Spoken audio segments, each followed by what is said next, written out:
Hello, everyone. This is Money Map.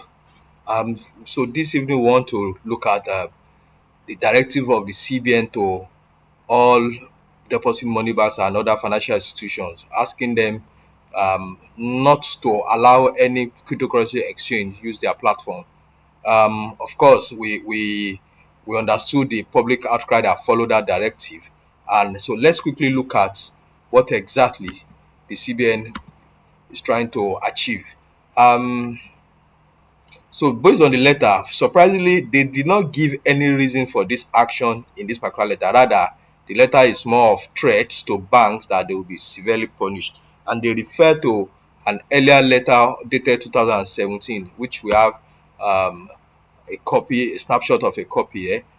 So, here, looking at the salient part, say transaction in VCs, those are virtual currencies, are largely untraceable and anonymous, making them susceptible to abuse by criminals, especially money laundering and financing of terrorism. VCs are trading exchange platforms that are unregulated all over the world. Consumers may therefore lose their money without any legal redress in the event these exchanges collapse or close business. So here now they are talking about the risk to the financial system as a whole and the risk to individuals. So to the financial system and the society as large, there is a risk of terrorists or other illegal transactions, the risk of them using cryptocurrencies, to move their funds from one place to another. So, because one of the ways you fight this social vices is to shut down their source of finance. So, this is a valid concern by the legitimate concern by the CBN, and they are asking that. So, what did they ask the banks to do in the earlier letter? They said the attention of the banks and other financial institutions hereby drawn to the above risk, and you are required to take the following action pending substantive regulation or decision. As we speak now, we don't have that substantive regulation. However, so let's see say what read what they are saying here. So ensure that you do not hold, trade, or transact in any way in virtual currency. So this letter was to the banks. So banks are not supposed to invest in virtual currency because of the risk involved. Don't forget, banks are holding depositors' money. Nobody wants anybody to be using depositors' money to trade to trade high volatility assets.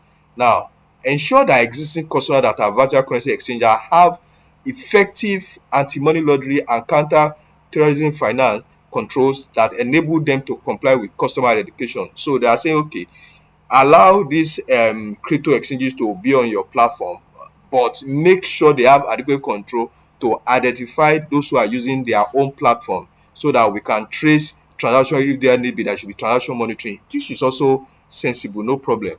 So where banks or other financial institutions are not satisfied with the controls put in place by these exchangers or customer, the relationship should be discontinued immediately. Any suspicious transaction by this customer should immediately be reported to the Nigerian Financial Intelligence Unit. Now, this is the same procedures, anti-terror, anti-money laundering procedure, anti-terrorism finance procedure that exists for regular banking transaction that involves fiat money. Fiat money are currencies, issued by the government. So it's the same thing.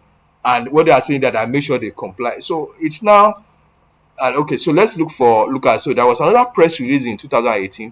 So this was to the public that for the avoidance of the doubt, dealers and investors in any kind of cryptocurrency are not protected by law. So here they were talking about legal tender, that cryptocurrencies are not legal tender in Nigeria. So legal tender means that something admissible by the laws of the land to be used to settle an obligation. So what this means in essence is that if you do a transaction involving cryptocurrencies and the transaction did not go right, you cannot enforce your right. You cannot go to the court of law in Nigeria that, oh, we did this thing, we are supposed to use cryptocurrency to settle, and somebody did not perform its obligation. Why? It is not a legal tender in Nigeria. However, we are talking of legal dimension. When two people now agree to see use whatever means as exchange, I may decide that, you know what, I like your property at Banana Island and you like my cars. Let's do exchange. There's no law forbidding us from doing that. So those who choose to do crypto, in our opinion, they are free, one-on-one, person to person. They are free to exchange whatever that is admissible or acceptable to them. So far, before the directive of yesterday, the central bank was trying to use their position to warn people of the risk, both warn the financial, the banks as well as individuals. No problem with that. But this latest transaction directive of yesterday is not very clear what they want to achieve, because apparently, I mean, banning the banks from you providing banking facilities to, to the crypto exchange, it has serious drawbacks. And so to us, those are the missed opportunities. What are these missed opportunities? First, it means that once you have sent crypto transactions to the informal economy. Now, when you had, if the concern of the government is the security in the in the country, then moving crypto into the informal economy, where people now have to do person to person exchanges, will even worsen the situation, because you don't have a way of tracking them. If you have allowed the exchange to remain, and so if the exchange remains, so as people are transacting cryptos, they are using fiat, which is naira, to settle. You can see the naira side, you can trace the people where the naira is coming from, so you still have an idea of what people are moving in and out the crypto exchanges. But now that you are banned them, everything is leaving your site and going to the shadow economy. So this one is counterproductive, no doubt. Potential loss of revenue. Other countries are talking of how to tax crypto transactions. Now all that is gone. The third one is the most painful to us: job creation opportunities. There is a large ecosystem of professional software engineer, software designer, database manager, cyber security expert working around the crypto value chain. What you have done is that all that expertise will not reside in Nigeria. Even our Nigerians that are already building this capacity, they will find a way to leave this country and go to where they will have a place of using their skill to make good life for themselves. So we don't need to put, I mean, this army of young vibrant Nigerians and just make the place unconducive for them, just for reasons not even very clear right now. So that's another missed opportunity. On the people side, so we are going to be faced with counterparty risk. The truth is that even if the formal exchanges have been taken away, it doesn't stop people from transacting. Even a normal WhatsApp group of 100 people, that's an exchange. All we need is that we agree, I will transfer crypto to your crypto address, you will transfer naira to my bank account, and we will not put anything crypto on the narration of the transaction, and nobody will know.